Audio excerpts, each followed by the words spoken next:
Сегодня естественно-географический факультет принимает выездное заседание отделения агро- и биотехнологий АНРБ. Это первое такое мероприятие подобного рода, которое происходит в стенах нашего факультета и университета. К нам приехали академики, руководители академических структур, знаменитые ученые города Уфы и республики. Сегодня мы слушаем интересные доклады, которые касаются биотехнологий человека и биотехнологий производства функциональных и специальных продуктов питания. У нас в России произведено 120 тысяч циклов ЭКО за один год.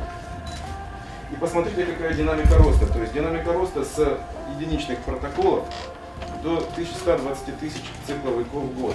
При этом какие технологии используются? Речь идет об экстракорпоральном оплодотворении, речь идет о инъекции сперматозоида в ацид, речь идет о предимплантационном генетическом тестировании и речь идет о размороженных эмбрионах. Мы рассказали о нашем факультете, о тех лабораториях, которые есть на факультете, и о том, что мы готовим специалистов в области биотехнологий.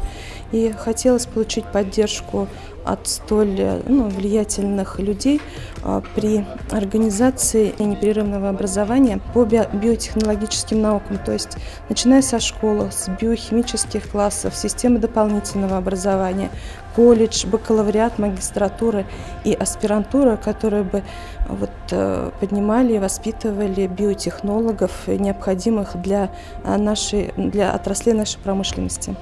Также мы хотим, чтобы наши магистранты, которые занимаются в этом направлении, смогли продемонстрировать свои работы и получить оценку столь знаменитых ученых, которые сегодня у нас в гостях.